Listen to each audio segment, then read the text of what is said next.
Thanks, sister location. You just made my job so much harder. Is Ennard like the walking incarnation of how tangled the FNAF storyline is? Because seriously, this is pretty much what the timeline looks like to everyone. Just a big, fat, nope. But that's why I'm here. I've been working very hard to try and untangle this story so we can all start to understand it. Now, I'm not claiming to have solved FNAF. Even in a lifetime, I don't think I could claim something like that. But at one point in time, Scott did say all the questions we have about these games can be answered. And in this series, I will be answering all of those questions you've been asking, alongside a complete timeline.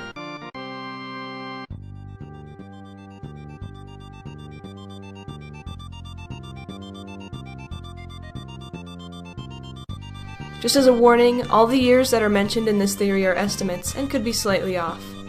Without any further ado, let's jump right into the timeline, where it all began, Fredbear's Family Diner, in 1975. We still don't know much about Fredbear's. In fact, this is the only little bit of it we get to see. On the stage stands two golden animatronics, Fredbear and Spring Bonnie. From what we know, golden animatronics are used as suits for employees to entertain with. They also double as animatronics that don't require a human to operate. In FNAF 3, we see someone entering a golden suit, along with FNAF 4. Inside of the Spring Bonnie animatronic is a man named William Afton. William is one of the main characters of Five Nights at Freddy's. He's a brilliant man when it comes to robotics. In fact, it's likely William is the inventor of these Springlock suits, since he owns Afton Robotics, and probably runs it himself. The job was great for supporting his small family, which included his wife and his son Michael, who was around the age of 5. Michael was the black sheep of the family, though. The TV show you watch at the end of every night in Sister Location is an analogy to William's real family situation. Him and his wife got into a huge fight when William claimed that his wife actually had an illegitimate child. It's very likely this is not the case at all, since later on Michael is confused to be his father, so their appearances must be similar. Exactly like how the TV show makes it obvious to the audience that the baby is his. Clara, I tell you, the baby isn't mine! Count, I tell you that it is! You're the only vampire I've ever loved! And the baby turns his bottles into powdered milk! That doesn't mean anything! He sleeps on the ceiling fan! Upright or upside down? What does it matter? You need to be part of your son's life! Despite that, William is very angry with his wife. They end up staying together though, but Michael was treated poorly by his dad, like an outcast. He was given his mother's last name, not his father's, which was Schmidt. At William's new job, a child goes missing, as shown in this minigame. Although we have no real proof that William is the kidnapper, his future track record makes it very likely he is the kidnapper.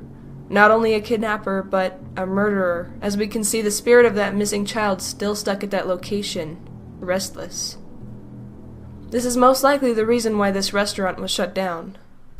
Somewhere around 1977, a new restaurant was opened by Fazbear Entertainment, the same company that once owned Fredbear's. With the new start, this restaurant began getting popular and was very successful. Spring Bonnie never made the cut and was left at the empty and abandoned Fredbear's Family Diner.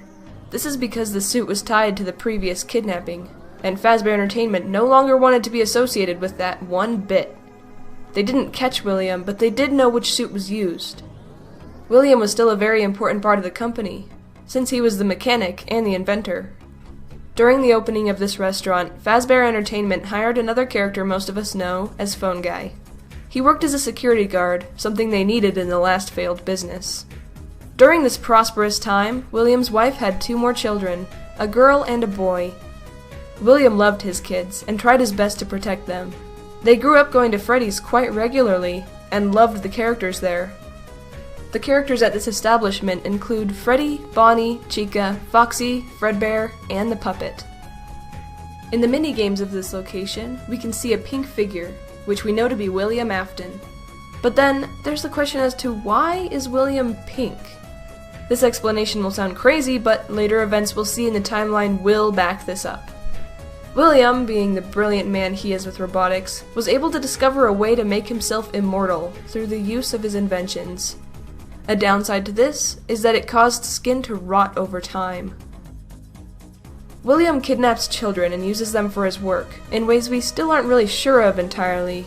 We'll be going into that a bit more in the future, but we do know for a fact that these kids end up dead. The first few kids that disappear in Freddy's are a group of 5 children seen in this minigame. One minute the kids are there, the next, they're gone. And Pink Guy is on the scene. He had hid their bodies inside of the animatronics. All that's left is the wandering spirits. Not long after, William takes another victim, this time outside the restaurant, possibly hiding the body in his trunk. But William is caught by his own wife. She sees this one occur, or finds out about it. She becomes furious and possibly confronts him about it. In the end, she doesn't make it out alive. It's likely William felt he had no choice but to silence her and hide her death from his children. His wife becomes an extremely restless spirit, leaving behind her children and finding out her husband was nothing like she'd thought. She decides to get revenge on her former husband and possesses the puppet, who in turn wakes up the spirits inside of the animatronics to also get their revenge against William.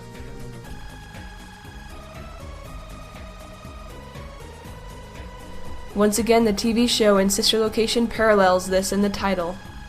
The Restless referring to the wife, and Immortal referring to William, and later on Michael.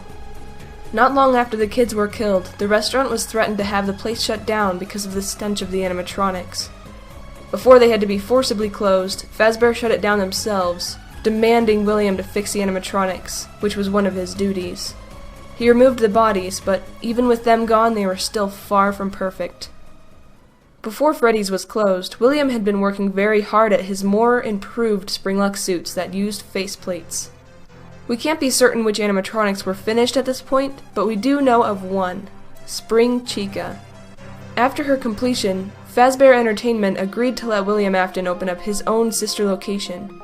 This sister location, owned by William, was named Chica's Party World, where Spring Chica took the lead. Along with Spring Chica, it's likely the original Ennard character had a body and was used as a spring suit, and Chica had carried around the golden cupcake, which is seen in FNAF 3. Other characters could have been used here as well, but we can't be sure. It's very likely 5 more children were killed here as well, with one of them becoming restless. The FNAF 3 minigame that shows Chica's Party World has a hidden screen where 5 crying childlike cupcakes sit in shadows. Only one of them moves though. This is the restless spirit that cannot pass on. During this time, William opens another location. That or this was a room or area in another location, known as BB's Air Adventure. Here 2 characters were the main entertainment, Balloon Boy and JJ. 4 more children died here, one of them becoming restless and possessing the JJ animatronic. William stored the old characters from Chica's Party World in his underground workshop after it had closed, as well as Balloon Boy and JJ. After Freddy's has closed and Chica's Party World had as well, another sister location is preparing to open by William around 1982. This one was called Circus Baby's Pizza World. The new animatronics there included Circus Baby, Valora, Funtime Foxy, and Funtime Freddy. These animatronics were not spring suits. Those had been retired. These animatronics were extremely advanced, and the public was amazed by them. In the beginning of the sister location game, we can hear an interview that William had about his new characters, focusing on Circus Baby, the star of the location. There's no doubting what you've achieved on a technical level. These are clearly state-of-the-art. There are just certain design choices that were made for these robots that we don't fully understand. We were hoping that you could shed some light on those. She can dance. She can sing. She's equipped with a built-in helium tank for inflating balloons right at her fingertips. She can take song requests. She can even dispense ice cream. With all due respect, those aren't the design choices we were curious about, Mr. Afton. The interviewer is very interested in some of Baby's and the other characters' strange design choices. As seen in the blueprints later on in the game, we can see what he's talking about. On Funtime Freddy's blueprints, he is listed as having parental tracking, voice mimic, also stated as luring, and a storage tank. And in the blueprints, we can see what seems to be the shape of a child in the storage tank area. It's very easy to assume that Funtime Freddy was built for the purpose of kidnapping children, by luring them to him when their parents aren't around, and placing them in his storage tank. As for Baby, she works alongside Ballora as a team effort to do the same. Ballora's purpose is to deter and misdirect, as for the purpose of keeping most children distracted. While Baby has an internal ice cream dispenser that she will use once her room is empty, with only one child inside so there can be no witnesses. Baby admits to us that she counts the people in her room, and we see Baby's ice cream kidnapping in action during this minigame.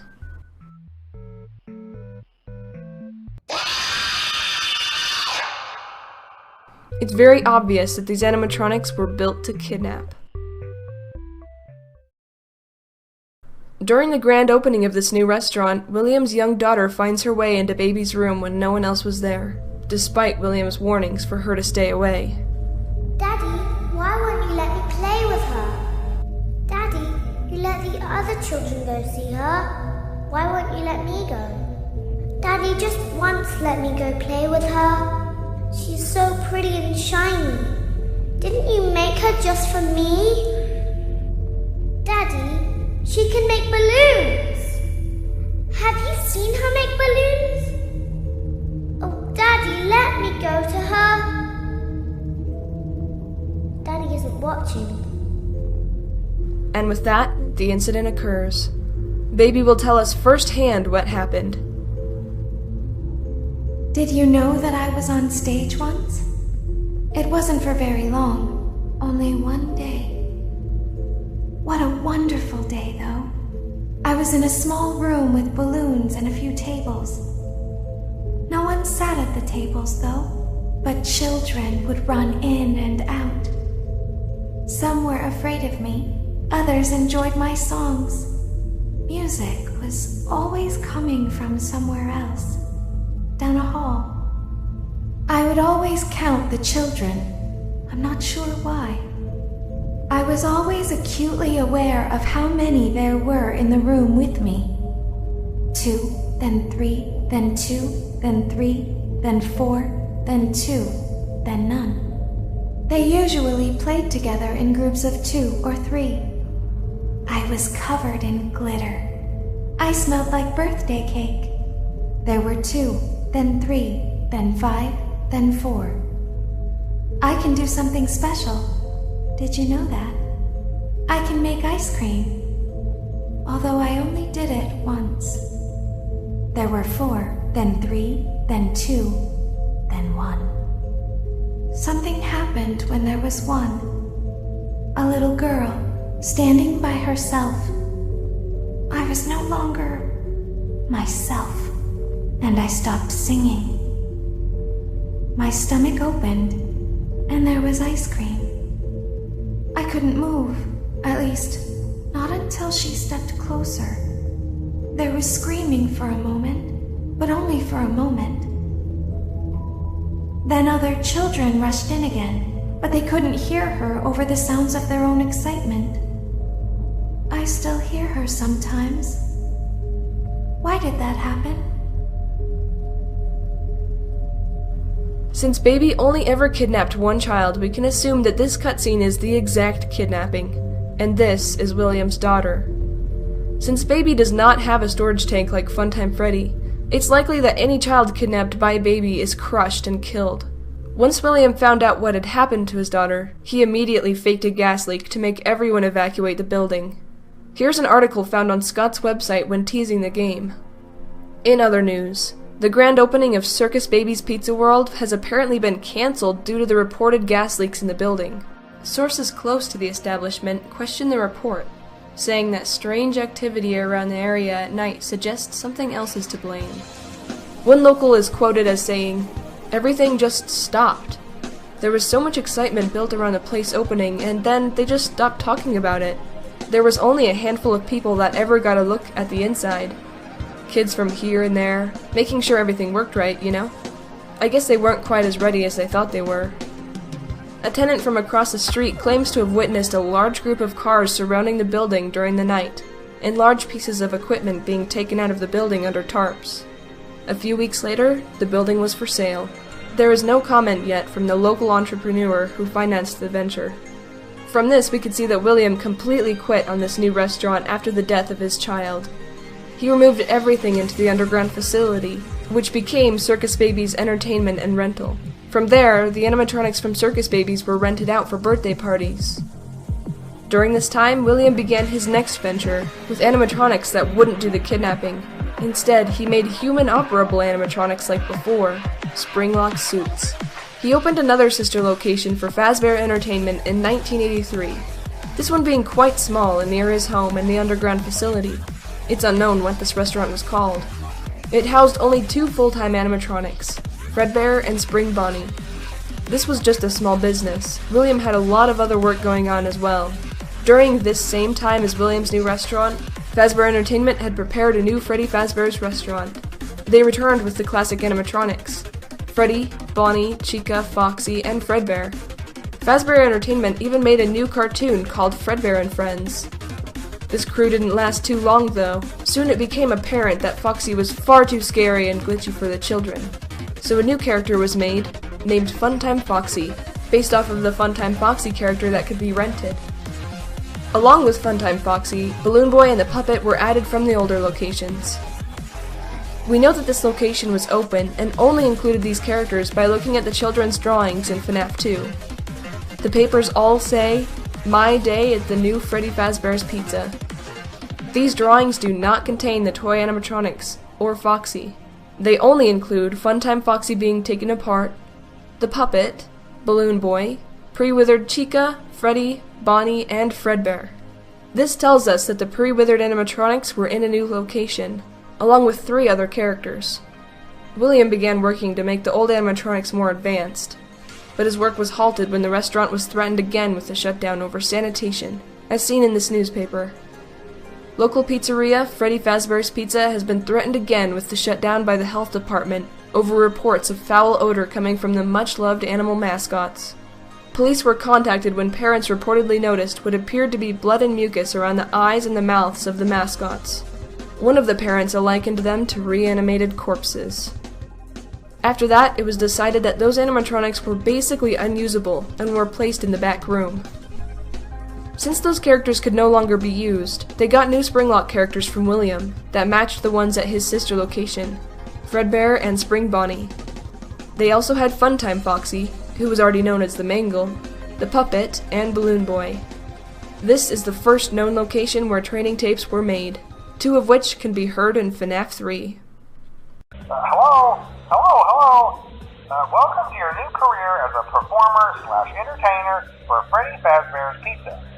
These tapes will provide you with much-needed information on how to handle/climb into/climb out of mascot costumes. Right now we have 2 specially designed suits that double as both animatronic and suit. So please pay close attention while learning how to operate these suits, as accidents/injuries/death/irreparable and grotesque maimings can occur. First, we will discuss how to operate the mascots when they are in animatronic form. For ease of operation, the animatronics are set to turn and walk towards sound cues. This is an easy and hands-free approach to making sure the animatronics stay where the children are for maximum entertainment/crowd-pleasing value. To change the animatronics to suit mode, insert and turn firmly the hand crank provided by the manufacturer. Turning the crank will recoil and compress the animatronic parts around the sides of the suit, providing room to climb inside. Please make sure the spring locks are fastened tight to ensure the animatronic devices remain fixed. We will cover this in more detail in tomorrow's session. Remember to smile, you are the face of Freddy Fazbear's Pizza. Hello. For today's lesson, we will be continuing our training on proper suit handling techniques. When using an animatronic as a suit, please ensure that the animatronic parts are tightly compressed and fastened by the spring locks located around the inside of the suit. It may take a few moments to position your head and torso between these parts in a manner where you can move and speak. Try not to nudge or press against any of the spring locks inside the suit. Do not touch the spring locks at any time. Do not breathe on the spring locks, as moisture may loosen them and cause them to break loose. In the case that the spring locks come loose while you are wearing a suit, please try to maneuver away from populated areas before bleeding out, as to not ruin the customer experience. As always, if there is ever an emergency, please go to the designated safe room. Every location is built with one extra room that is not included in the digital map layouts programmed into the animatronics or security system. This room is hidden to customers, invisible to animatronics, and is always off camera. As always, remember to smile. You are the face of Freddy Fazbear's team. Back at William's sister location, things for his young son are getting much worse. After the horrific death of his young daughter, William tried his best to protect his last beloved child. William may be a murderer, but his son and daughter were very important to him. He loved them. He didn't want to lose his son to his creations like his daughter, so he taught him that the animatronics are something to be feared. He set up 2 of his above-ground buildings to teach his son how to keep the animatronics away. Learning to use the animatronics' weakness of flashes of light, learning survival skills against them, even though these were merely hallucinations and harmless robotics made to look terrifying. The nightmares are most likely not exactly what we see them as in FNAF 4. Remember what Scott told us? What is seen in the shadows is easily misunderstood in the mind of a child. The hallucinations of flowers and the IV are most likely him remembering what it was like to lose his sister. Horrifying reminders that if he wasn't careful, the animatronics could do that to him too. The hallucinations were most likely induced by the gas in these tanks found in the underground area nearby. In the private room and sister location, we can also see the kid's bedroom in the hallway in these monitors, where William was probably controlling the simulations. We also see the Fredbear plush that would talk to the kid throughout FNAF 4. William would talk through it to his son, to make him do what he wants, think what he wants, and sometimes be comforted. Here, William is talking through Fredbear to his son, telling him to leave the restaurant immediately. Notice how he says, "Remember what you saw?" It's possible he's referring to his sister's death, or even something else entirely. The home we see the child in during the minigames is his actual home, right beside his dad's new restaurant. In this home, we can see his sister's old bedroom as well. Then there's his so-called older brother, who is most likely supposed to represent Mike, or Michael, but actually isn't. In fact, he's not even a real person. Remember how earlier I told you how William was able to make himself immortal through the robotics? There's also something else William can do with them as well. He can insert the robotics into a human body, as if he was going to immortalize them like he did himself, but he can make it so the robot AI takes complete control. In other words, he can control human bodies with his robotics. That is what this phony Michael is. It's just another Fredbear plush, a puppet that William controls. The purpose of this controlled older brother is to make the little boy grow to hate and fear Mike. As we all know, William doesn't care for his oldest son at all. The reason he wears the foxy mask the entire time is that the little boy would surely realize this person wasn't his brother once he sees his face. Plus, it adds to the fear of animatronics. Sounds far-fetched, right? Well, listen to this. Take a look at this image. Early on in the minigames, we can see that Mike has paler skin and black eyes, but later on it darkens and his eyes turn white. We've seen this type of change before, from William being pink with dark eyes to later being purple with white ones. And the sister location cutscene, showing that over time the body changes to dark purple and the eyes turn white. These all occur because of the robotics inside of the body. This proves that this kid is not human, which brings us to these other 3 children, who are all not human as well, hiding in plain sight under their masks. Children that William kidnapped and turned into his puppets. William planned for his son's birthday to be the worst day of his life, bullied all day by these masked puppets. But something went wrong. Very wrong. William didn't plan for this day to be his son's last day of his life. The robot children went too far in order to scare the child.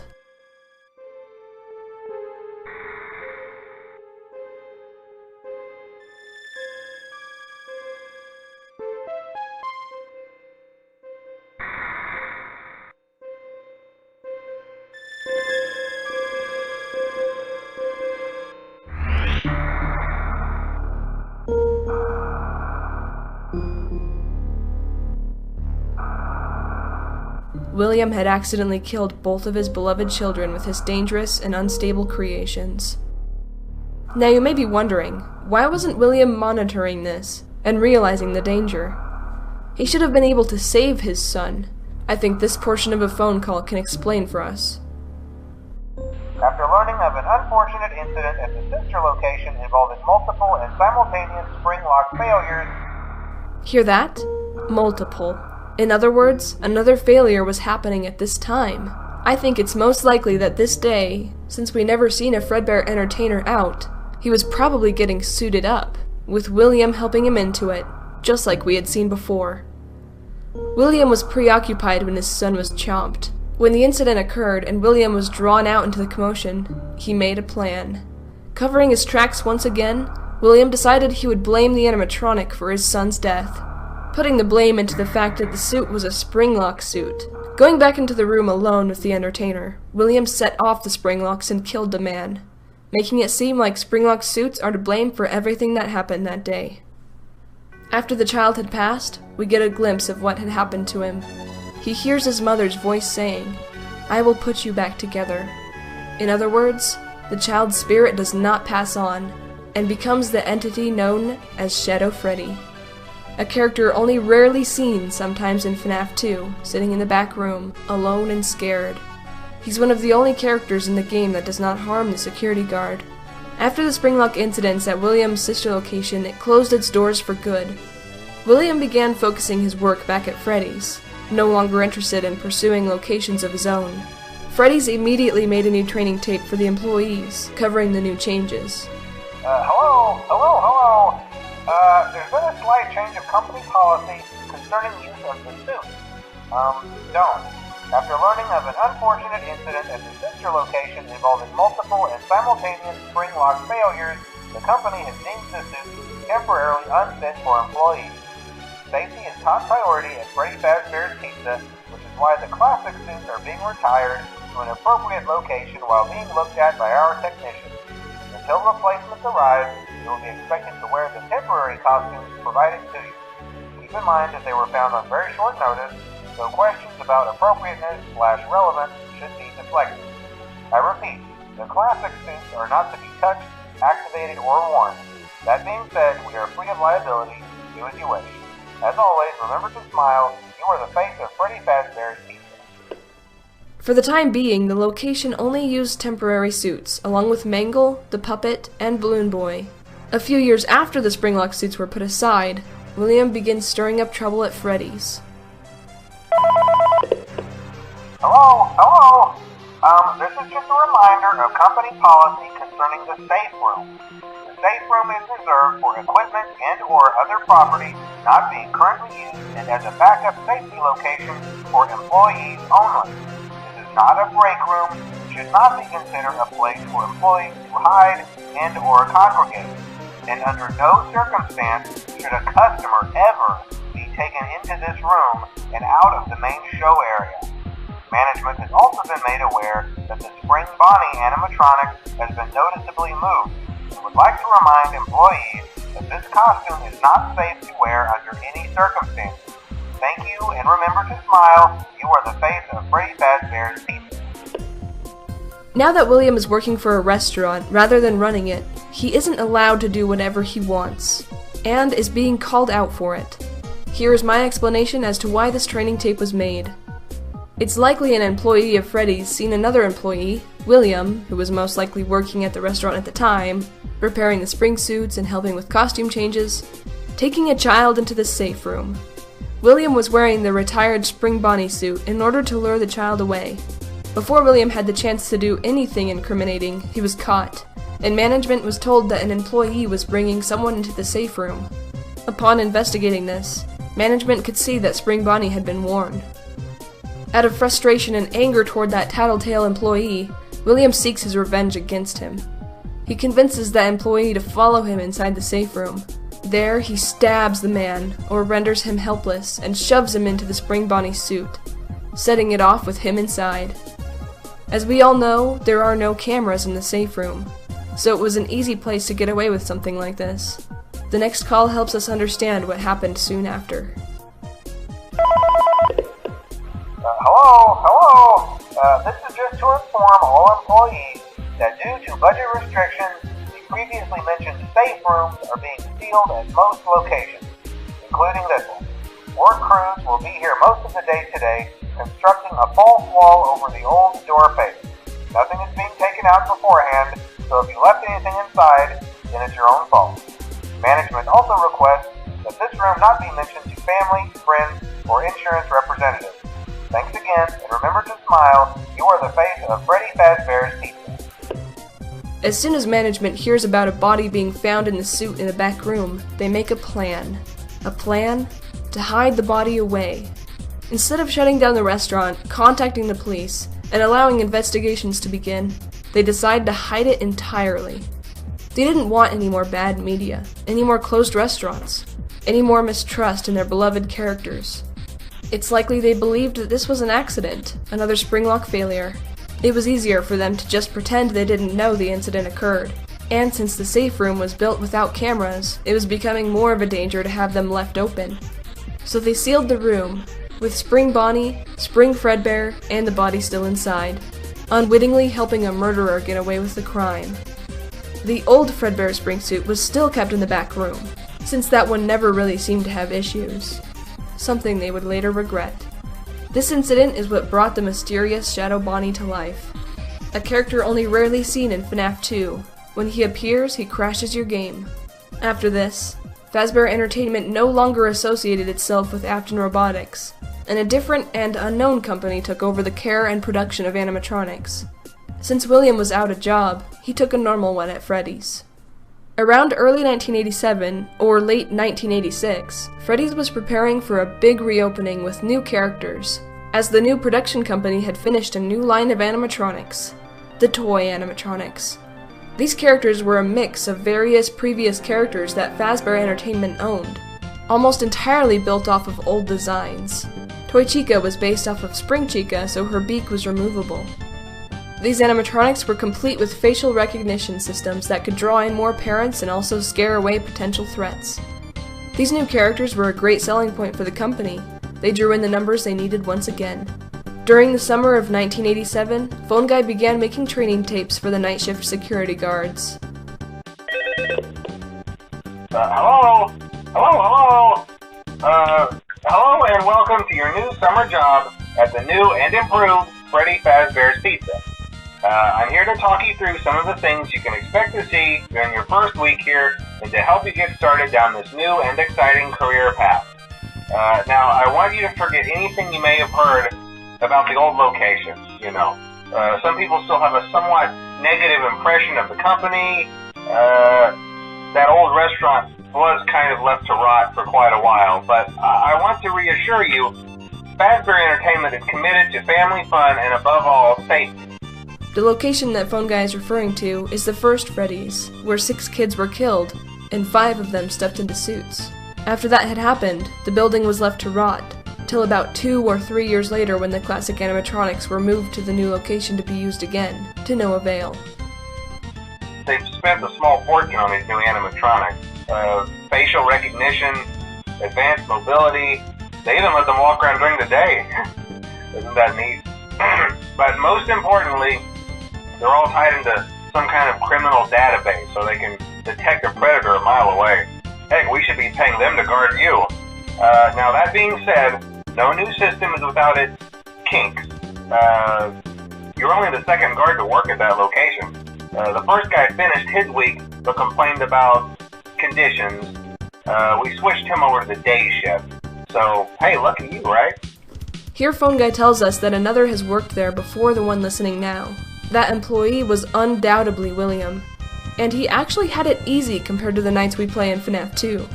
At that point of time, only half of the animatronics were actually haunted, the withered animatronics and the puppet.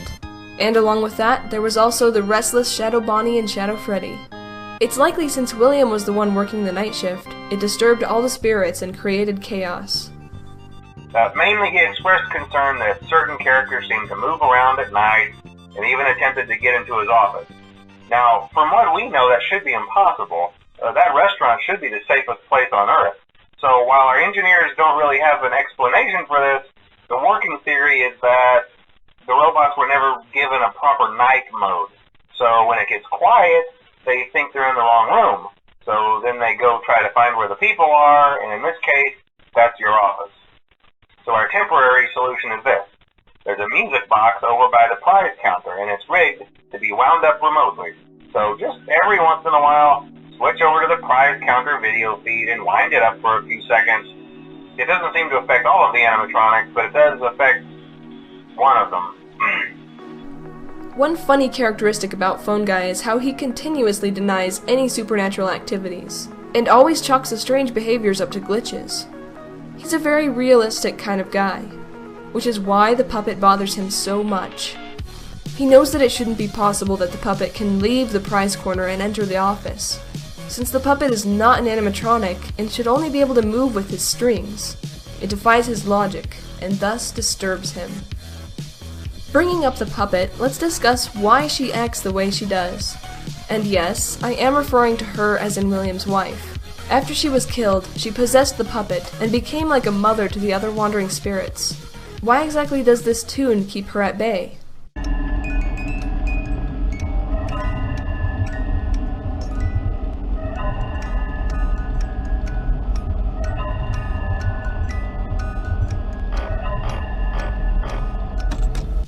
It's been a question we've all wanted answered for so long, and now it's obvious. It's possible this sweet little tune reminds her of her two beloved newborn babies, only months before her husband murdered her. It was a peaceful and prosperous time in her life. She didn't know her husband was a killer, and she didn't know her two children would die. It's quite sad. And as for the rest of them, we have an even easier solution. You see, there may be a minor glitch in the system, something about robots seeing you as an endoskeleton without a costume on and wanting to stuff you into a suit. So hey, we've given you an empty Freddy Fazbear head. Problem solved. You can put it on any time and leave it on for as long as you want. Eventually anything that wandered in will wander back out. Something else worth mentioning is kind of the quirky modern design of the building.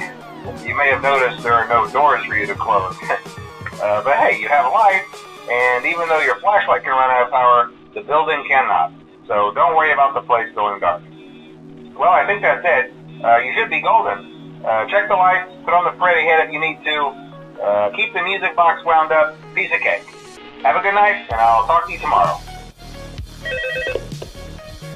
Hello? See, I told you your first night wouldn't be a problem. You're a natural. By now I'm sure you've noticed the older models sitting in the back room. Those are from the previous location, and we just use them for parts now. The idea at first was to repair them. They even started retrofitting them with some of the newer technology, but they were just so ugly, you know, and the smell. So the company decided to just go in a whole new direction and make them super kid-friendly. As you can see here, Phone Guy does vaguely mention that the location was open before, but problems arose and it didn't last. Those older ones shouldn't be able to walk around, but if they do, the whole Freddy head trick should work on them too, so whatever. I loved those old characters. Did you ever see Foxy the Pirate? Oh wait, Foxy. Oh yeah, Foxy. Hey listen, that one was always a bit twitchy. I'm not sure if the Freddy head trick will work on Foxy. If for some reason he activates during the night, and you see him standing at the far end of the hall, just flash your light at him from time to time. Those older models would always get disoriented with bright light. It would cause a system restart or something. Come to think of it, you might want to try that on any room where something undesirable might be. It might hold him in place for a few seconds. That glitch might have carried over to the newer models too. One more thing, don't forget the music box. I'll be honest, I never liked that puppet thing. It's always thinking, and it can go anywhere. I don't think the Freddy mask will fool it, so just don't forget the music box. Anyway, I'm sure it won't be a problem. Have a good night, and I'll talk to you tomorrow. Hello? See, I told you wouldn't have any problems. Did Foxy ever appear in the hallway? Probably not. I was just curious. Like I said, he was always my favorite. They tried to remake Foxy, you know? They thought the first one was too scary, so they redesigned them to be more kid-friendly and put them in Kids Cove to keep the toddlers entertained, you know. But kids these days just can't keep their hands to themselves. The staff literally had to put Foxy back together at the end of every shift. Eventually, they just stopped trying and left him in some kind of take-apart, put-back-together attraction. Now he's just a mess of parts. I think the employees refer to him as just the mangle. Oh, hey, before I go, I wanted to ease your mind about any rumors you might have heard lately. You know how these local stories come and go and seldom mean anything. I can personally assure you that whatever is going on out there, however tragic it may be, has nothing to do with our establishment. It's just all rumor and speculation, people trying to make a buck, you know. Our guard during the day has reported nothing unusual, and he's on watch from opening till close. Okay, well anyway, hang in there and I'll talk with you tomorrow. Now Phone Guy tells us of some rumors going around. Tragic ones at that. Phone Guy tries to redirect it by saying it has nothing to do with Freddy's and may not even be true. He also adds that the day shift guard hasn't reported anything unusual, just another reason to be suspicious of him. Hello! Hey there, Night 4. I told you you'd get the hang of it. Okay, so just to update you, there's been somewhat of an investigation going on. We may end up having to close for a few days, I don't know. I want to emphasize, though, that it's really just a precaution. Fazbear Entertainment denies any wrongdoing. These things happen sometimes. It'll all get sorted out in a few days. Just keep an eye on things and I'll keep you posted. Now we hear that the rumors have grown into an investigation, and it may cause the location to shut down for a short while. Once again, he reminds us that it has nothing to do with the company and is nothing too serious, although we know better. Just as a side note though, try to avoid eye contact with any of the animatronics tonight if you can. Someone may have tampered with their facial recognition systems, we're not sure. But the characters have been acting very unusual, almost aggressive towards the staff. They interact with the kids just fine, but when they encounter an adult, they just stare. Anyway, hang tight, it'll all pass. Good night. What Phone Guy says here makes it obvious. Some of the toy animatronics are now haunted. Oh, hey, good job, Night 5. Hey, keep a close eye on things tonight, okay? From what I understand, the building is on lockdown. No one is allowed in or out, you know, especially concerning any previous employees. When we get it all sorted out, we may move you to the day shift. A position just became available. We don't have a replacement for your shift yet, but we're working on it. We're going to try to contact the original restaurant owner. I think the name of the place was Fredbear's Family Diner or something like that. It was closed for years, though. I doubt we'll be able to track anybody down. So just get through one more night. Hang in there. Good night. Now we find out that the building is on lockdown. This is a very telling part of the phone calls. We hear that the day shift guard is no longer working there, and it was very suspected that he was the one that killed the kids. Notice how he mentions wanting to contact the original owner of Fredbear's. It's a pretty strange thing to say out of the blue, but it's possible that they know the original owner had a run-in with missing children as well, so they may be looking into the company's history to track down the employee present for all of the kidnappings. If this is the case, William is in big trouble. Hello? What on earth are you doing there? Didn't you get the memo? The place is closed down, at least for a while. Someone used one of the suits. We had a spare in the back, a yellow one. Someone used it. Now none of them are acting right. Listen, just finish your shift. It's safer than trying to leave in the middle of the night. We have one more event scheduled for tomorrow, a birthday. You'll be on day shift. Wear your uniform. Stay close to the animatronics and make sure they don't hurt anyone, okay? For now, just make it through the night. When the place eventually opens again, I'll probably take the night shift myself. Notice how Phone Guy says, a spare in the back. This makes it evident that Spring Bonnie and Spring Fredbear are no longer part of the picture, since they were sealed away already. The only yellow suit that was left was the old Fredbear. At this point, even Phone Guy has the details of the crime, so word is spreading like wildfire. William has been arrested under the suspicion of kidnappings, despite the fact that the bodies haven't been discovered. Now let's discuss what really happened during this time. We know that during the murders, William was a day shift guard, so he had the office all to himself, and he also most likely had to work up until the night shift guard came in at midnight. This was after hours, so he'd be there all alone.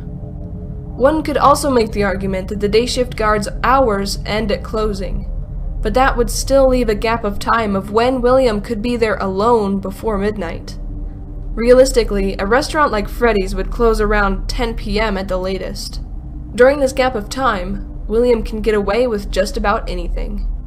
Near the end of the operating hours at Freddy's, William dressed in the Fredbear suit so he would be harder to identify, and was able to lure kids away. He didn't have the chance to use the safe room this time, since it was already sealed off. Instead, he most likely took them to the office we see in FNAF 2, since there aren't any cameras inside. The 2 newspapers about this incident and Phone Guy's calls paint a very clear picture about how things went down here. William used the same technique for each murder, but they did not all occur at the same time. This is because the newspaper states that he was arrested the next morning, but the phone calls begin with rumors that grow over time and become an investigation. How does that work? So I'll try and piece this together for you. The first time Phone Guy mentions rumors is during Night 3, meaning that the latest William could have done something was during the evening of Night 2, being June 24th, 1987.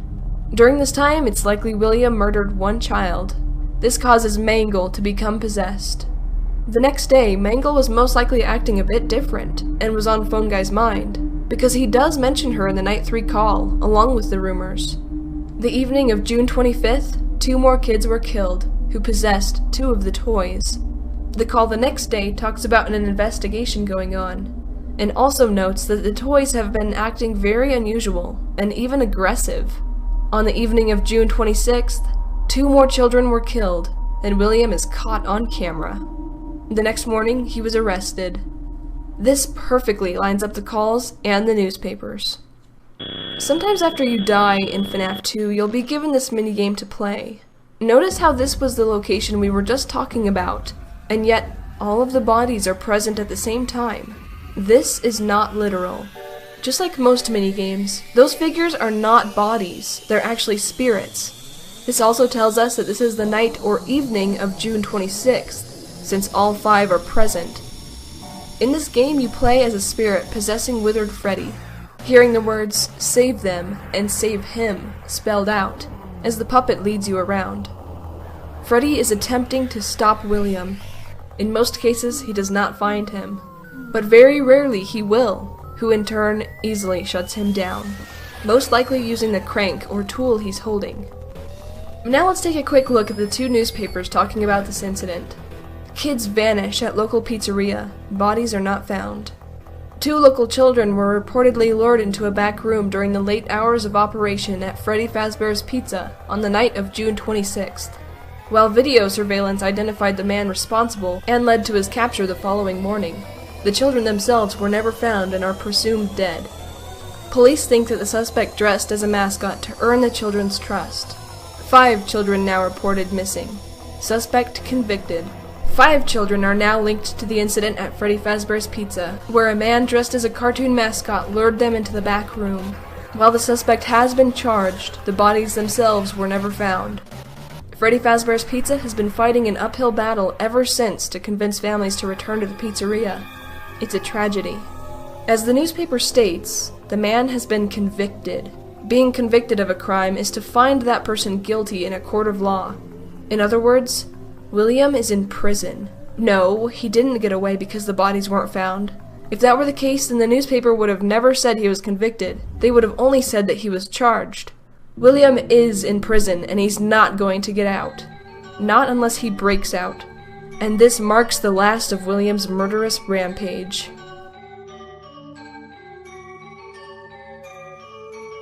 A few months later, in 1987, the location opens again after the murders, fighting the uphill battle as the newspaper stated. Phone Guy takes the night shift as he said he would. Soon after, Jeremy Fitzgerald takes over and fills the position. This is the character we play as when we play in FNAF 2. Jeremy somehow ends up listening to the previous tapes to learn about his job, and is welcomed into the family after making it through his 6 nights against the haunted animatronics. A few important characters to note here are Shadow Bonnie and Shadow Freddy.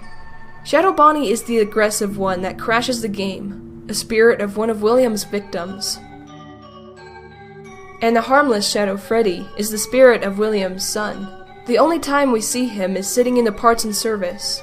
Look familiar? Also, JJ can be rarely seen under your desk, unmoving and doesn't harm you.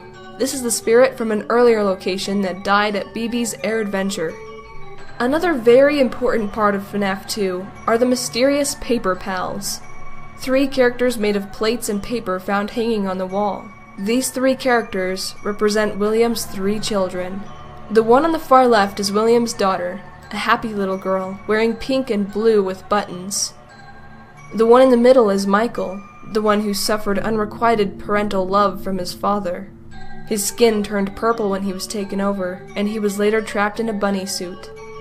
And the one on the far right, William's other son, the one he tried to protect but failed.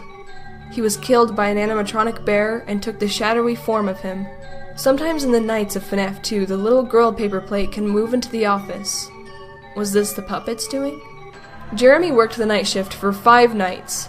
At the end of them, he was given a check saying, "Welcome to the family," making it obvious he'd only just started working at Freddy's. Despite how dangerous the job was, Jeremy took the opportunity for overtime for an extra night, though this is not a decision he should have made. Sometime during that night, or possibly in the morning after his shift, Jeremy was bit by an animatronic on the head, causing immense damage. This was known as the bite of 1987. Although there is not a clear culprit, it was one of the new animatronics, as the newspaper states. Most likely being Mangle, who has the largest, most dangerous-looking jaw. And Mangle never passes on. Jeremy had to go through surgery and have his frontal lobe removed to save his life. After this, the job was left to a new employee named Fritz Smith. Fritz is working his first day according to the pink slip he is given directly after his shift. He's also employee number 3, making Phone Guy 1 and Jeremy 2. Fritz was fired because he tampered with the animatronics, and odor. It's likely Fritz was added to the game in order for us players to understand that Jeremy left. Directly after Fritz's night, the restaurant closed down from the bite of 87. This newspaper will tell us a bit more about that. Freddy Fazbear's is closing. After being open for only a few short weeks, Freddy Fazbear's Pizza is closing its doors. The new animatronics will be scrapped due to possible malfunctions. However, the original characters are being kept in hopes of a possible reorganization of the company. It's a minor setback. We are confident that we will reopen someday, even if it is with a much smaller budget. CEO, Fazbear Entertainment. When the toy animatronics were taken apart and destroyed, the spirits were able to pass on. All except Mangle. Mangle remained restless. Not long after, Freddy's makes a comeback. The original characters were kept from the last location and refurbished into these characters: Freddy, Bonnie, Chica, and Foxy. The old Fredbear suit was left behind, but its spirit was not. Surprisingly, this location is actually the same location that Fredbear's Family Diner was in. This location still houses the very old, very dangerous Spring Bonnie suit from Fredbear's in the sealed safe room. That'll be mentioned later on. A few years after this location was open, William was sitting in prison. He contacted his son Michael to do something for him. He told his son he needed to go save his younger sister, the girl that was killed inside of Baby. William believes that his daughter's soul may be attached to the baby animatronic, but actually, there is no proof of this idea. William probably started to believe it was a possibility when he found out about the other souls attached to his animatronics. Maybe she'd have a way of coming back. But this idea is actually wrong. The sister location animatronics later believed that William came back for his daughter and used it against him, speaking to who they thought was William with her voice, trying to draw him out of his office, or let them in to steal his skin. Michael agrees to what his father asks and goes to the underground facility. This is when sister location takes place. He enters the elevator and the automated job training begins. This was created by William, since he was extremely busy and couldn't train employees himself. The game blatantly tells us who we play. Please enter your name as seen above the keypad. This being Mike, a nickname for Michael. Of course, since the facility was left behind by William, repairs couldn't be made, though the animatronics are still being rented out by Fazbear Entertainment. Michael's goal is to get in contact with Baby safely and find out what he needs to do to fix her. Baby is an incredibly smart robot and sees her chance to escape in Michael. Therefore, she protects him and tells him she's on his side. I don't recognize you. You are new. I remember this scenario, however. It's a strange thing to want to do, to come here. I'm curious what events would lead a person to want to spend their nights in a place like this. Willingly. Maybe curiosity, maybe ignorance. There is a space under the desk. Someone before you crafted it into a hiding place, and it worked for him. I recommend that you hurry, though. You will be safe there. Just try not to make eye contact. It will be over soon. They will lose interest. When your guide comes back online, he is going to tell you that he was unsuccessful, that you must restart the system manually. He will then tell you to crawl through Ballora Gallery as fast as you can to reach the breaker room. If you follow his instructions, you will die. Ballora will not return to her stage anymore. She will catch you. The power will be restored shortly. When you crawl through Ballora Gallery, go slowly. She cannot see you and can only listen for your movement. When you hear her music become louder, she is growing near, listening for you. Wait and be still. During night 3, Baby kidnaps Michael.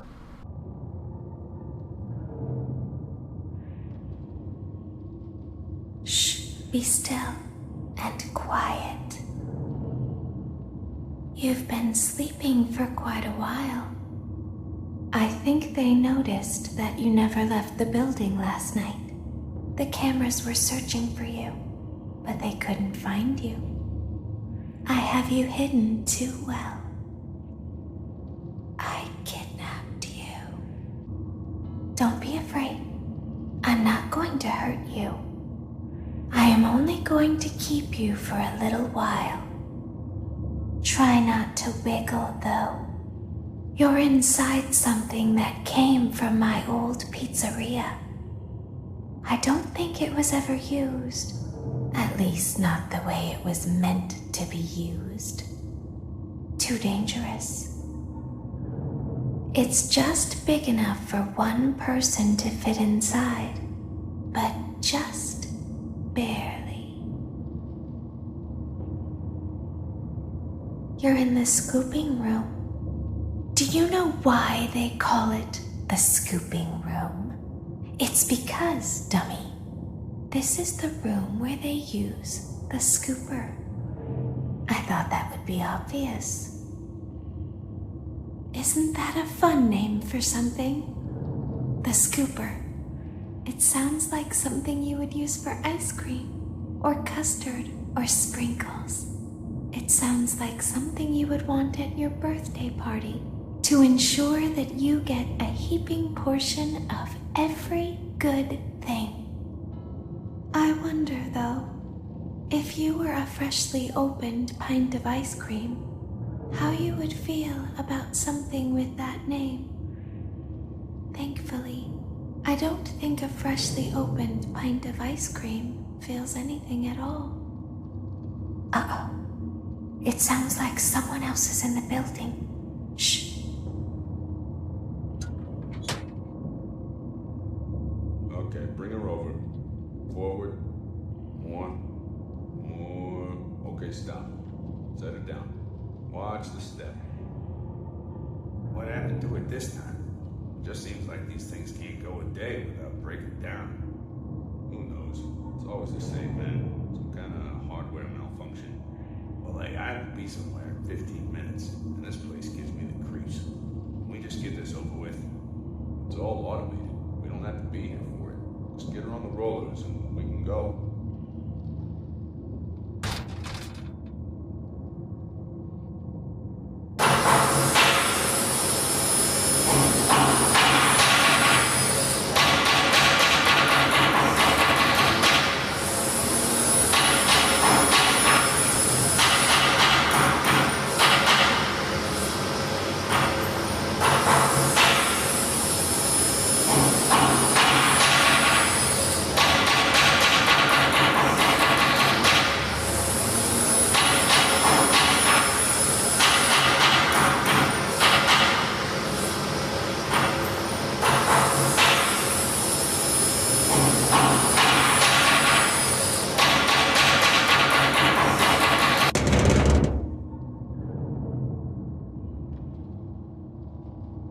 There's something very important that I've learned how to do over time.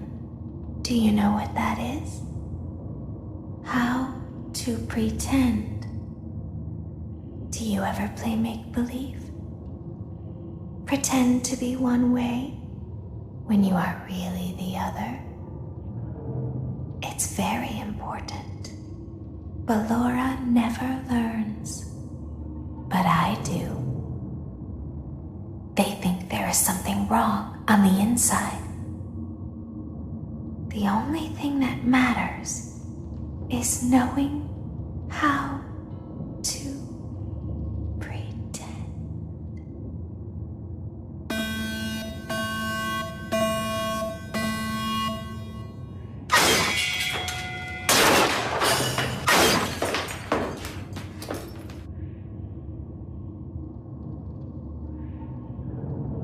I'll open the faceplates for you. That way they can find you on the cameras. Now all you have to do is wait. I'd recommend that you keep the spring locks wound up. Your breathing and your heartbeat are causing them to come loose.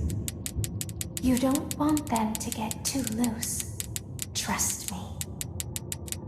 She lets him go.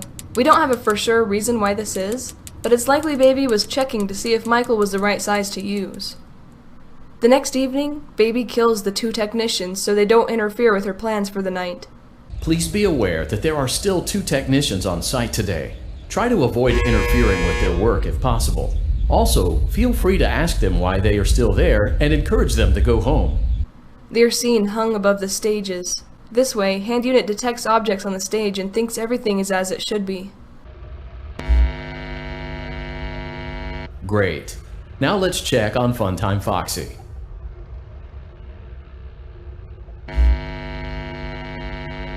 Great. It looks like everything is as it should be in Funtime Auditorium.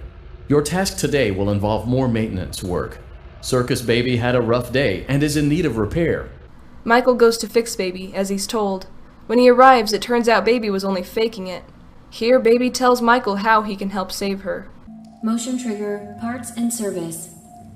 Great job reaching parts and service. Circus Baby has been deactivated for an unknown reason. It's your job to make sure she is structurally stable and secured to the conveyor. Our technicians will take it from there. Can you hear me? I'm pretending. Remember how I said I could pretend? The cameras are watching. I must be careful not to move. Something bad happened yesterday. Something bad always happens. I don't want it to happen again. There is something bad inside of me. I'm broken. I can't be fixed. I'm going to be taken to the scooping room soon, but it's not going to fix what's wrong with me. What is bad is always left behind. Will you help me? I want you to save what is good, so the rest can be destroyed and never recovered. But you must be careful. Ballora is here, in the room with us. Ballora will not return to her stage. Ballora will not return to her body. You must be careful. You must remain calm and listen to my voice. There is a button on my cheek. You must find it and press it. There is a passcode that you must enter before you can retrieve me. Enter the code carefully. 2. Good. A hatch should have opened. Take the card that you find inside. Now you must turn back. I will guide you through Funtime Auditorium so you can reach the scooping room. When you are there, I want you to destroy this body. Put the card into your handheld device, and I can continue to speak to you. Now, press the green button to your left. This will send me to the scooping room.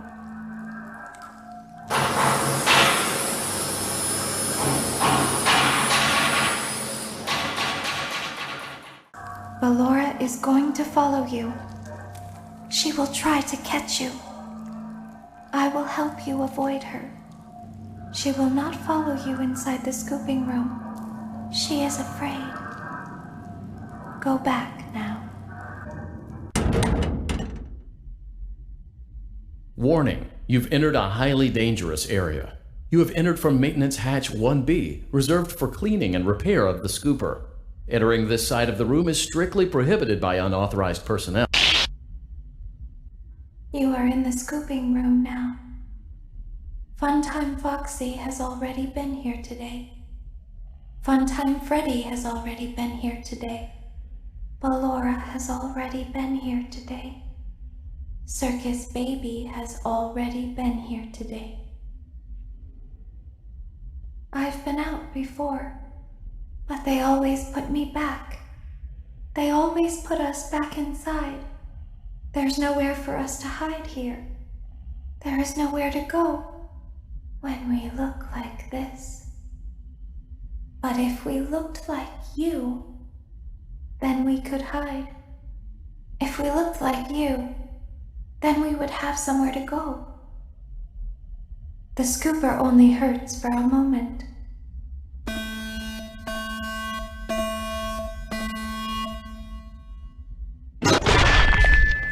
She refers to Circus Baby as another entity, disconnecting herself from the animatronic. Michael is scooped, and the Ennard, a mashup of the other animatronic's endoskeletons, take over his body, with Baby in control. They escape the underground facility.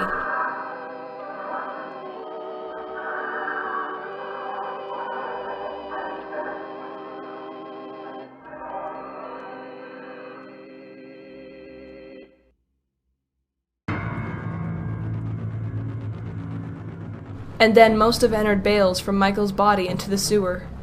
Baby still controls Michael and tells him he won't die. From there, Baby goes to Freddy's and takes the night shift job under the name Mike Schmidt, the body she's inside. She was going to free all of the endoskeletons from the locations. It's likely she believed they'd be intelligent like she was. During these nights, she hears training tapes Phone Guy had made a week earlier. Hello? Hello? I wanted to record a message for you to help you get settled in on your first night. I actually worked in that office before you. I'm finishing up my last week now, as a matter of fact, so I know it can be a bit overwhelming, but I'm here to tell you there's nothing to worry about. You'll do fine. So let's just focus on getting you through your first week, okay? Let's see. First, there's an introductory greeting from the company that I'm supposed to read. It's kind of a legal thing, you know. Welcome to Freddy Fazbear's Pizza, a magical place for kids and grown-ups alike, where fantasy and fun come to life. Fazbear Entertainment is not responsible for damage to property or person. Upon discovering that damage or death has occurred, a missing person report will be filed within 90 days or as soon as property and premises have been thoroughly cleaned and bleached and the carpets have been replaced. Blah, blah, blah. Now, that might sound bad, I know, but there's really nothing to worry about. The animatronic characters here do get a bit quirky at night, but do I blame them? No. If I were forced to sing those same stupid songs for 20 years and I never got a bath, I'd probably be a bit irritable at night too. So remember, these characters hold a special place in the hearts of children and we need to show them a little respect, right? Okay. So just be aware, the characters do tend to wander a bit. They're left in some kind of free roaming mode at night. Something about their servos locking up if they get turned off for too long. They used to be allowed to walk around during the day too, but then there was the bite of 87. Yeah. It's amazing that the human body can live without the frontal lobe, you know? Now, concerning your safety, the only real risk to you as a night watchman here, if any, is the fact that these characters, if they happen to see you after hours, probably won't recognize you as a person. they'll most likely see you as a metal endoskeleton without its costume on. Now, since that's against the rules here at Freddy Fazbear's Pizza, they'll probably try to forcefully stuff you inside a Freddy Fazbear suit. Now, that wouldn't be so bad if the suits themselves weren't filled with cross beams, wires, and animatronic devices, especially around the facial area. So you can imagine how having your head forcefully pressed inside one of those could cause a bit of discomfort and death. The only parts of you that would likely see the light of day again would be your eyeballs and teeth when they pop out the front of the mask. Yeah, they don't tell you these things when you sign up. But hey, first station of the breeze. I'll chat with you tomorrow. Check those cameras, and remember to close the doors only if absolutely necessary. Gotta conserve power. Alright, good night.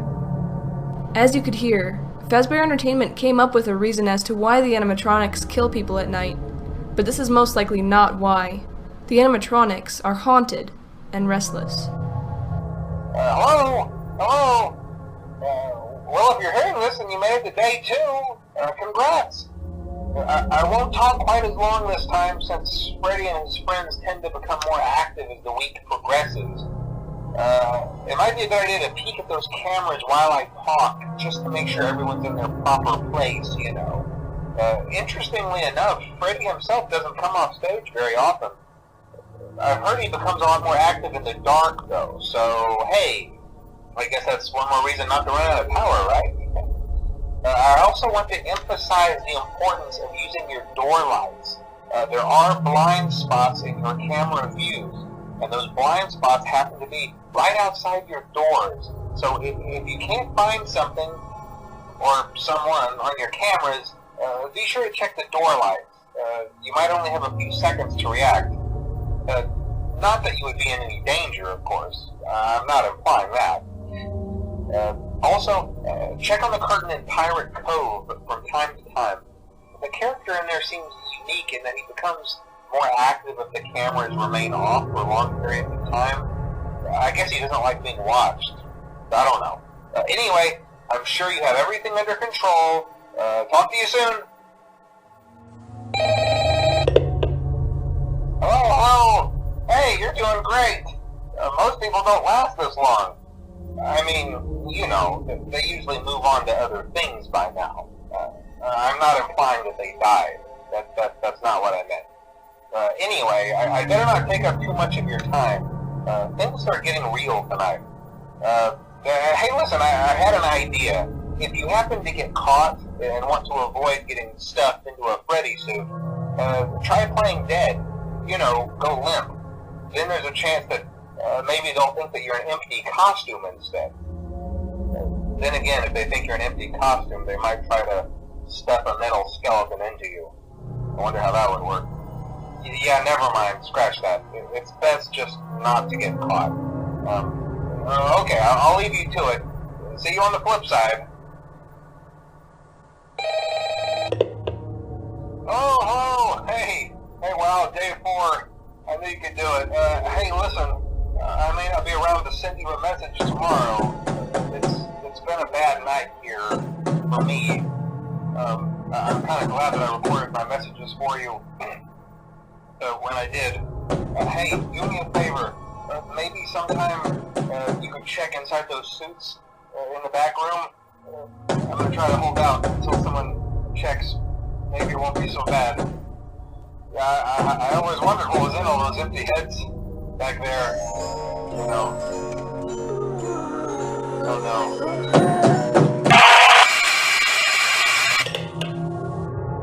After that call, we never hear of Phone Guy ever again. He was stuffed into his suit and killed. The next night, we hear the garble of the haunted animatronics.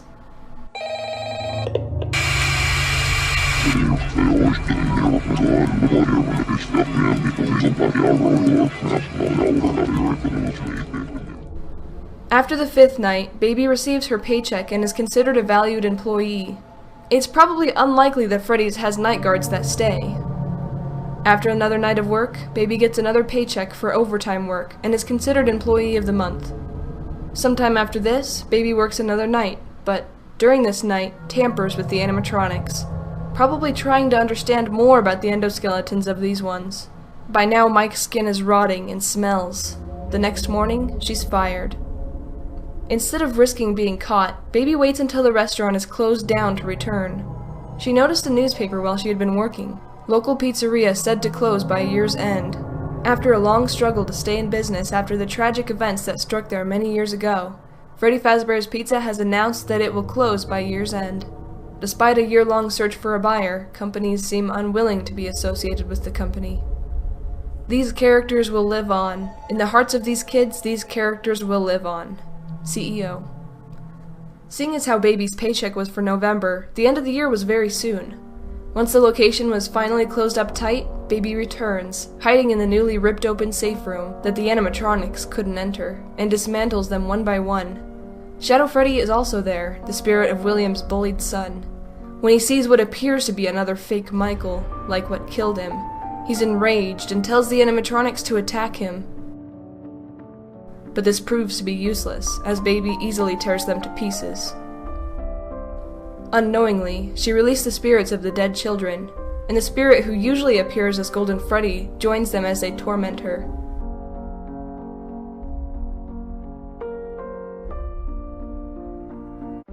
She hides in Spring Bonnie, thinking she knew everything she needed to know about this type of suit.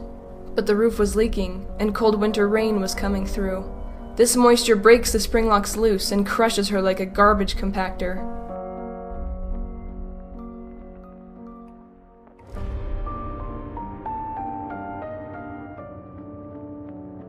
After this, Shadow Freddy was able to pass on, after seemingly ending the life of the one who killed him. But the other spirits were not able to. Instead, they remained with the puppet, still restless. Baby was broken and lost control of Michael's body. Sometime after this, the owner of the building returned to remove the animatronics, and found them in pieces. Once the safe room was found to be torn open, it was boarded up again, for liability purposes, and the building was left again. This time, for good. 30 years after Freddy Fazbear's Pizza closed its doors, the events that took place there have become nothing more than a rumor and a childhood memory. But the owners of Fazbear's Fright, the horror attraction, are determined to revive the legend and make the experience as authentic as possible for patrons, going to great lengths to find anything that might have survived the decades of neglect and ruin. A night guard is hired for this horror attraction, someone we don't learn the name of. Hey, glad you came back for another night. I promise it'll be a lot more interesting this time. We found some great new relics over the weekend, and we're out tracking down a new lead right now. So, let me just update you real quick, then you can get to work. Like, the attraction opens in like a week, so we have to make sure everything works and nothing catches on fire. When the place opens, people will come in at the opposite end of the building and work their way toward you, then past you and out the exit. Yeah, you've officially become part of the attraction. You'll be starring as a security guard. So not only will you be monitoring the people on the camera as they pass through, you know, to make sure no one steals anything or makes out in the corner, but you'll also be a part of the show. It'll make it feel really authentic, I think. Now let me tell you about what's new. We found another set of drawings, always nice, and a foxy head, which we think could be authentic. Then again, it might just be another crappy cosplay. And we found a desk fan, very old school, metal though. So watch the fingers. Right now the place is basically just, you know, flashing lights and spooky props. I honestly thought we'd have more by now. If we don't have something really cool by next week, then we may have to suit you up in a furry suit and make you walk around saying, boo. But, you know, like I said, we're trying to track down a good lead right now. Some guy who helped design one of the buildings says it was like an extra room that got boarded up, or something like that. So, we're gonna take a peek and see what we can find. For now, just get comfortable with the new setup. You can check the security cameras over to your right with the click of that blue button. You can toggle between the hall cams and the vent cams. Then over to your far left, you can flip up your maintenance panel. You know, use this to reboot any systems that may go offline. In trying to make the place feel vintage, we may have overdone it a bit. Some of this equipment is barely functional. Yeah,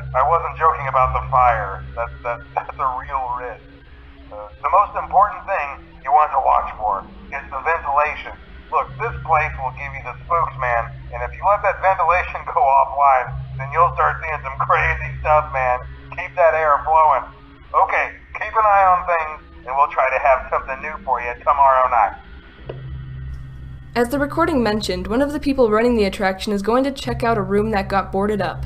The one he opens is the one that had the broken spring suit, with Baby and Michael inside, now known as Springtrap. Over time, Michael woke up inside of Springtrap, since Baby was broken and no longer in control. He was confused. Hey man, okay, I have some awesome news for you. First of all, we found some vintage audio training cassettes. Dude, these are like prehistoric. I think they were like training tapes for like other employees or something like that. So I thought we could like have them playing like over the speakers as people walk through the attraction. Dude, that makes us feel legit, man. But I have an even better surprise for you. And you're not gonna believe this. We found one. A real one. Gotta go, man. Well, look, it's in there somewhere. I'm sure you'll see it. Okay, I'll leave you with some of this great audio that I found. Talk to you later, man. That's the last we hear of Phone Dude. He mentions finding a real one, in which he means a real animatronic, being Springtrap. He suddenly finishes up his call, sounding rushed. It's impossible to really know what happened to him, and why he never calls back. But it's very likely that he was killed when Michael was attempting to escape. Rarely during the nights in FNAF 3, the Michael paper pal will move onto the wall. Springtrap tries to get into the security guard's office to kill the guard and escape the building. Meanwhile, the puppet has returned. William's dead and restless wife. She hates the idea of Freddy's being revived, even in this completely different form. To her, the place was like a morgue. There was only one thing she wanted to do: burn it down. She gave the night guard horrible hallucinations in order to scare him away. After a few nights, she manages to burn the place down, also destroying her puppet body in the fire.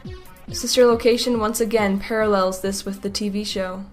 As the trees sway in the wind, so also do emotions sway between star-crossed lovers.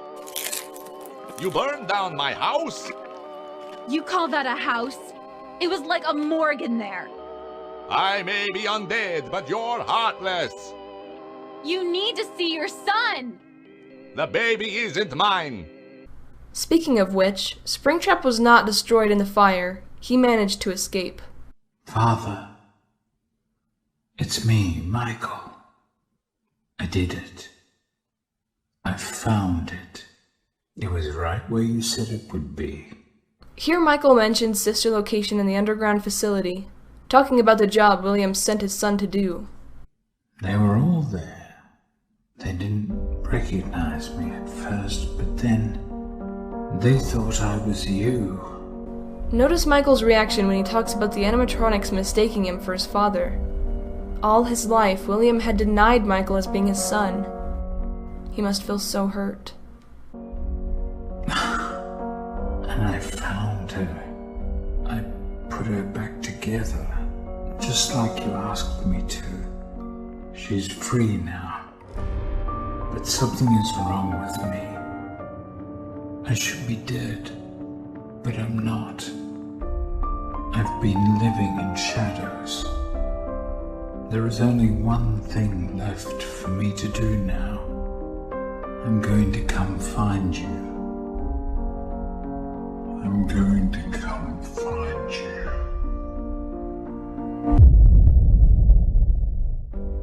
And that's it. That's the end of Michael and William's story from what we know. Hopefully in the next game we'll see how this plays out. It's possible William is still in prison, unless he's escaped, or somehow was let free. As for the dead children and the restless puppet, their story does come to an end. After burning in the fire, the puppet is finally at peace. Freddy's was gone, and gone forever. No more pain can come to the children. She goes to them and helps them pass on.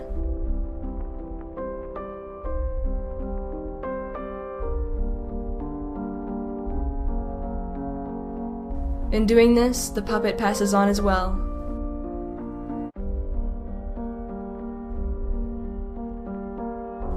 The other minigames seen in FNAF 3 show the passing of the other restless spirits we've seen.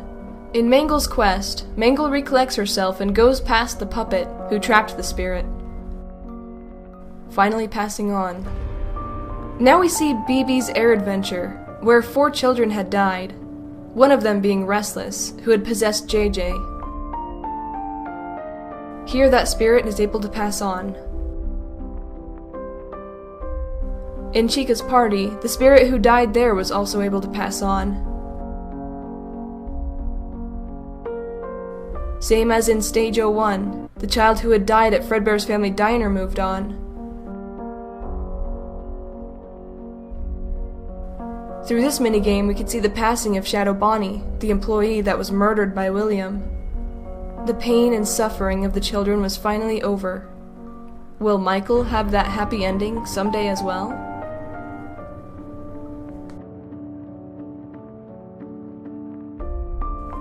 Thank you all so much for watching this series. As you can tell, I've put tons of work into this. I just have so much respect for the story of Five Nights at Freddy's. Even if the love for FNAF fades in the community and it becomes more of a past trend, it'll always have a special place in my heart. I hope you all have a wonderful night. You guys always make me happy, and I hope I can do the same. Good night, everyone!